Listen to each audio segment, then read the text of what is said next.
पंजाब में इलेक्शंस की तैयारी पूरी जोरों पर है, लेकिन जिस तरीके के साथ 5 स्टेट्स के आज चुनाव नतीजे, लेकिन बंगाल के नतीजों ने जिस तरीके के साथ बीजेपी ने एक बड़ी बढ़त जो करी है और एक बढ़त क्या जीत ही दर्ज कर ली है, तो इसको सबसे बड़े जीत के तौर पे देखा जा रहा है। इस समय हमारे साथ बात करने के लिए अलका लांबा मौजूद है।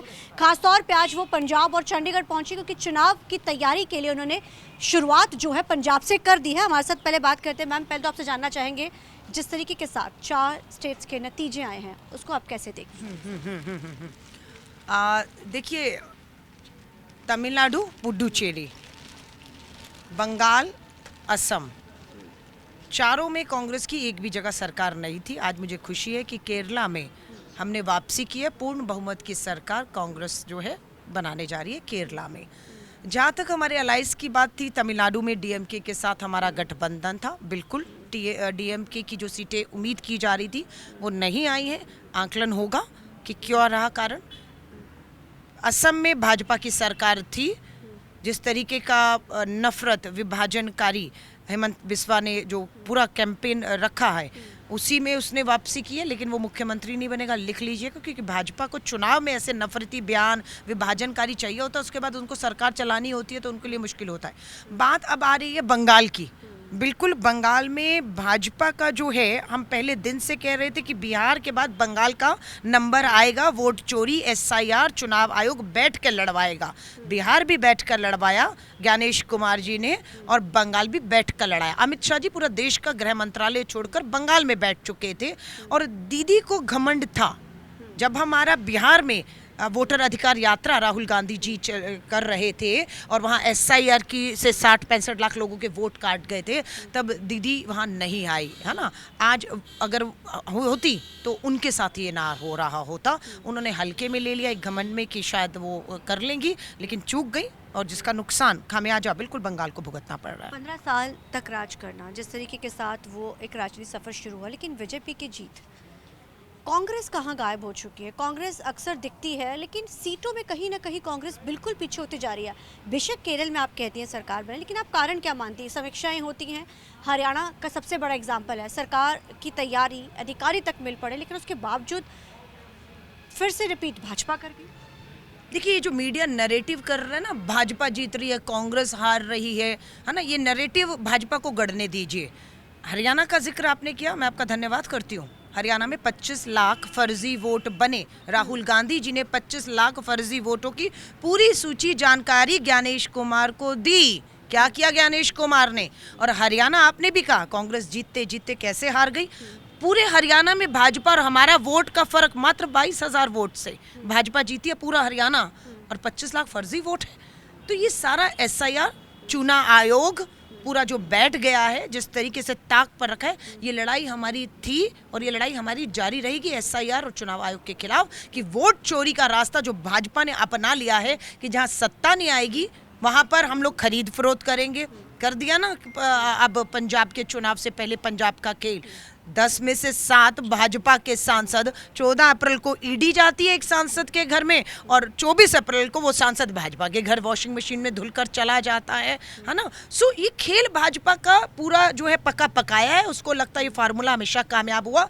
या तो हम एसआईआर, चुनाव आयोग, वोट चोरी के रास्ते से, वो नहीं होगा तो ईडी, सीबीआई, इस तरीके से खेल करेंगे। लेकिन इनका खेल हर जगह चल नहीं रहा है। अगर चलता तो तमिलनाडु भी इनके हाथ में होता और केरला भी इनके हाथ में होता। पंजाब की कैसी तैयारी? क्योंकि पंजाब में चुनाव है, आपने कहा खेल भाजपा शुरू कर चुकी है, क्योंकि बंगाल के बाद कहा जा रहा है अगली बारी पंजाब है, तो लगता है पंजाब में कुछ ऐसा होने वाला है? देखिए, पंजाब के लोग बहुत अब समझ चुके हैं इस पूरे खेल को, कि आम आदमी पार्टी को रामलीला मैदान से आगे करके कैसे दिल्ली में उन्होंने शीला दीक्षित सरकार को बाहर किया, क्योंकि भाजपा नहीं हार पा रही थी, फिर केजरीवाल को बाहर, खुद हार गया सब कुछ। अब पंजाब पर निशान है। अब पंजाब में भाजपा कभी नहीं आई है, अपने दम पर कभी आएगी भी नहीं। पहले अकालियों के कंधों पर खेलती रही भाजपा।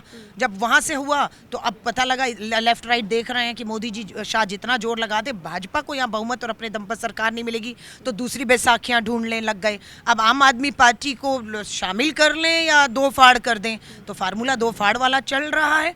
बिल्कुल पूरी ताकत जो है छोक दी है। आम आदमी पार्टी में कमजोरियां तो बहुत है, जिसका फायदा आज दिल्ली में बैठे अमित शाह जी और मोदी उठा रहे हैं, और नुकसान सिर्फ पंजाब के लोगों का हो रहा है। पर कांग्रेस इस नुकसान का फायदा क्यों नहीं उठा पा रही? पंजाब में इलेक्शंस है, आपको नहीं लगता कि कांग्रेस को भी इसका फायदा, क्योंकि कांग्रेस तो खुद ही बटी बटी नजर आती है। मैं फिर कहूंगी, ये भी जो नैरेटिव आप कह रही है ना, कांग्रेस बटी बटी नजर आ रही है, एक ही पार्टी, नहीं नहीं नहीं नहीं, लोकतंत्र है, डेमोक्रेसी, अभी भी अंदर मीटिंग करूंगी, बहुत आवाजें आएंगी यहाँ पर, लोकतंत्र सुनूंगी, सबको सुनूंगी, ये क्या बात है, एक स्वर में कैसे हम लोग बोलेंगे? हर एक का अलग स्वर, अलग सोच विचार होगा, और कोई गुस्सा होगा, कोई नाराज होगा, कोई शिकायत करेगा, सबको सुनने के लिए परिवार में हम बैठेंगे और बात को सुनेंगे। लेकिन जब इस चार भवन से हम बाहर निकलते हैं ना, तो अब हम एक ही स्वर, एक ही आवाज में पंजाब, पंजाबियत और पंजाब के भविष्य की बात करेंगे। पंजाब में कैसे स्ट्रेटजी तैयार कर रहे हैं? पंजाब क्योंकि इलेक्शंस है और वो शुरू हो चुके हैं, पंजाब में चुनाव रैलियां चल रही हैं, राहुल गांधी ने आगाज़ कर दिया था चुनाव रैली का। अब क्योंकि आप भी अब पंजाब आकर आगे, तो अब आप किस तरीके के साथ आगे, क्या यहीं अब बैठे रहेंगे और पूरे पंजाब में चुनाव प्रचार करेंगे? अब आप देखिए, मैं पंजाबी च कहांगी कि बिल्कुल पंजाबी च मैं तंबू गाड़ के बैठन वाली हाँ। सब तो पहली विधायक तुसी बंदे हुए देखोगे, गुरशरण रंधावा मेरे बगल च खड़ी है, पंजाब महिला कांग्रेस की अध्यक्ष रही, मैनू खुशी है। ਹੁਣੇ 10 ਦਿਨ ਦਾ शिविर करके आए हैं हिमाचल तो, राहुल गांधी जी नाल ਇਹ ਵੀ ਮਿਲਨੇ, ਇਹਨਾਂ ਦਾ ਟਿਕਟ ਤੁਸੀਂ ਕਨਫਰਮ ਕਰਤੀ ਮੈਡਮ ਦੀ?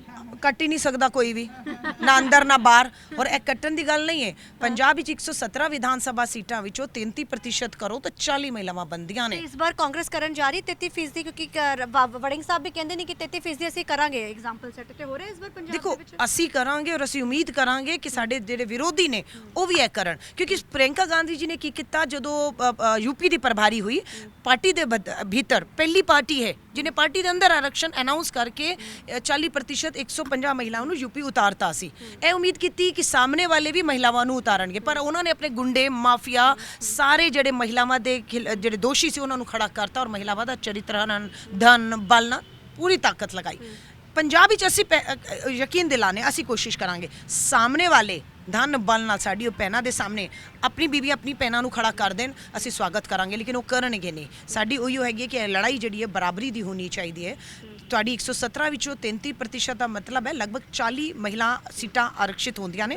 ਕੇਂਦਰ ਦੀ ਭਾਜਪਾ ਸਰਕਾਰ ਮਹਿਲਾ ਵਿਰੋਧੀ ਹੈਗੀ ਹੈ, ਕਾਨੂੰਨ ਪਾਸ ਹੈ, ਅਗਰ ਲਾਗੂ ਕਰ ਦੇ ਤੇ ਲਿਖ ਕਰ ਲੈ ਲੈਣਾ, ਪੰਜਾਬ ਦੇਸ਼ ਦਾ ਉਹ ਪਹਿਲਾ ਰਾਜ ਹੋਏਗਾ ਜਿਹੜਾ ਨਾਰੀ ਸ਼ਕਤੀ ਵੰਦਨ ਅਧਿਨਿਯਮ ਕਾਨੂੰਨ ਦੇ ਤਹਿਤ ਮਹਿਲਾ ਆਰਕਸ਼ਣ ਤੇ ਚੁਣਾਵ ਲੜ ਰਿਹਾ ਹੋਏਗਾ। ਔਰ ਸਾਡਾ ਹੁਣ ਪੂਰਾ ਅੰਦੋਲਨ ਅੱਜ ਤੋਂ ਤੁਸੀਂ ਦੇਖੋਗੇ, ਅਸੀਂ ਨਵੀਂ ਅਧਿਕਸ਼ ਦਾ ਵੀ ਫੈਸਲਾ ਕਰਨਾ ਹੈ पूरा। ਅਸੀਂ ਸਿਗਨੇਚਰ ਅਭਿਆਨ 10 ਲੱਖ ਹਸਤਾਖਰ ਅੱਜ ਅਸੀਂ ਇੱਥੇ ਵੀ ਲਾਂਚ ਕਰਨ ਆਏ। 10 ਲੱਖ ਹਸਤਾਖਰ ਜੁਲਾਈ ਦੇ ਵਿੱਚ ਜਿਹੜਾ ਮੌਨਸੂਨ ਸਤਰ ਹੈ ਉਸ ਤੋਂ ਪਹਿਲਾਂ ਦੇਸ਼ ਭਰ ਤੋਂ 10 ਲੱਖ ਮਹਿਲਾ ਆਪਣੇ ਹਸਤਾਖਰ ਪ੍ਰਧਾਨ ਮੰਤਰੀ ਜੀ ਨੂੰ ਪੋਸਟ ਕਾਰਡ ਹਸਤਾਖਰ ਮਿਸ ਕਾਲ ਭੇਜ ਰਹੀ ਹੈ ਕਿ ਜੁਲਾਈ ਵਿੱਚ ਜਿਹੜਾ ਮਹਿਲਾ ਸ਼ਕਤੀ ਵੰਦਨ ਅਧਿਨਿਯਮ ਲਾਗੂ ਪਾਸ ਹੋ ਗਿਆ, ਲਾਗੂ ਕਰ ਦੋ। ਲਾਗੂ ਦਾ ਮਤਲਬ ਹੈ ਸਿੱਧਾ ਪੰਜਾਬ ਵਿੱਚ ਪਹਿਲਾ ਰਾਜ ਬਣ ਸਕਦਾ ਅਗਰ ਭਾਜਪਾ ਦੀ ਨੀਅਤ ਹੋਏ, ਔਰ ਅਸੀਂ ਇਹਦਾ ਪਿੱਛਾ ਕਰਾਂਗੇ, ਅਸੀਂ ਪਿੱਛਾ ਕਰਦਾ ਲਾਗੂ ਹੋਵੇ ਨਾ ਹੋਵੇ, ਲੇਕਿਨ ਕਿਆ ਕਾਂਗਰਸ 33% ਮਹਿਲਾਵਾਂ ਨੂੰ ਦੇਵੇਗੀ ਆਰਕਸ਼ਣ ਪੰਜਾਬ ਦੀ ਟਿਕਟਾਂ ਦੇ ਵਿੱਚ? ਦੇਖੋ, ਮੈਂ ਕਹਿ ਰਹੀ ਹਾਂ ਤੁਸੀਂ 33 ਕਹਿ ਰਹੇ ਹੋ, ਅਸੀਂ 50% ਮਹਿਲਾਵਾਂ ਨੂੰ ਤਿਆਰੀ ਸ਼ੁਰੂ ਅੱਜ ਕਰ ਦਾਂਗੇ। ਸਾਡੀ ਸੂਚੀਆਂ ਸੌਂਪ ਦਿੱਤੀਆਂ ਜਾਣਗੀਆਂ। ਪਹਿਲਾ ਨੰਬਰ ਮੈਂ ਤੁਹਾਨੂੰ ਦੱਸਤਾ ਇਹੀ ਹੋਣਾ ਹੈ, ਦੂਸਰਾ ਤੀਸਰਾ ਵੀ ਲੰਬੀ ਲਾਈਨਾਂ ਹੈਗੀਆਂ ਨੇ। ਅੱਜ ਮੀਟਿੰਗ ਹੋਏਗੀ, ਸੰਗਠਨ ਦੀ ਬੈਠਕਾਂ ਹੋਣੀਆਂ, ਨਈ ਅਧਿਕਸ਼ ਦੀ ਜ਼ਿੰਮੇਵਾਰੀ ਅਸੀਂ ਕਿਸੇ ਨੂੰ ਸੌਂਪਾਂਗੇ, ਫੈਸਲਾ ਉੱਪਰੋਂ ਵੀ ਹੋਣਾ ਹੈਗਾ। ਨਵੀਂ ਜ਼ਿਲ੍ਹਾ ਅਧਿਕਸ਼, ਨਵਾਂ ਸੰਗਠਨ ਬਣਾ ਕੇ ਅਸੀਂ ਪੂਰਾ ਹੁਣ ਅੰਦੋਲਨ ਜਿਹੜੀ 1000 ਰੁਪਏ ਦਾ ਹੱਕ ਹੈ, ਜਿਹੜਾ ਨਸ਼ੇ ਦੀ ਸਭ ਤੋਂ ਵੱਡੀ ਜਿਹੜਾ ਇਹ ਨਾਰਾ ਲੈ ਕੇ ਆਏ ਸੀ, ਹਾਂ ਕੀ ਨਾਰਾ ਸੀ ਇਹਨਾਂ ਦਾ, ਹੋਰਡਿੰਗ ਤੇ ਕਰੋੜੋਂ ਰੁਪਇਆ ਖਰਚ ਕਰਤਾ। ਅੱਜ ਹਾਂ ਯੁੱਧ ਨਸ਼ੇ ਵਿਰੁੱਧ। ਹਾਂ ਕੀ ਹੋਇਆ? ਯੁੱਧ ਨਸ਼ੇ ਵਿਰੁੱਧ ਨਹੀਂ, ਯੁੱਧ ਮਾਨ ਦੇ ਵਿਰੁੱਧ ਸ਼ੁਰੂ ਹੋ ਗਿਆ ਹੈ। ਮਤਲਬ ਕਿ ਨਸ਼ੇ ਨੂੰ ਤੁਸੀਂ ਹਟਾ ਕੇ ਮਾਨ ਲਿਖ ਦਿਓ, ਹੁਣ ਉਹ ਹੋ ਗਿਆ ਹੈਗਾ, ਹੈ ਨਾ। ਸੋ ਸਭ ਚੀਜ਼ਾਂ ਚੱਲ ਰਹੀਆਂ ਨੇ। ਸ਼ਰਮਨਾਕ ਹਰਕਤ ਹੈ, ਘਟਨਾ ਜਿਹੜੀ ਵੀ ਹੋਈ ਹੈ ਸਦਨ ਦੇ ਅੰਦਰ। ਧੰਨਵਾਦ ਮੈਮ। ਤਾਂ ਇਸ ਸਾਡੇ ਨਾਲ ਗੱਲ ਕਰਨ ਦੇ ਲਈ ਹਲਕਾ ਲਾਂਬਾ ਕੈਮਰਾਮੈਨ ਜੈਸੀ ਦੇ ਨਾਲ ਚੰਡੀਗੜ੍ਹ ਤੋਂ ਟੀਵੀ ਨਾਲ ਅਮਨਪ੍ਰੀਤ ਕੌਰ।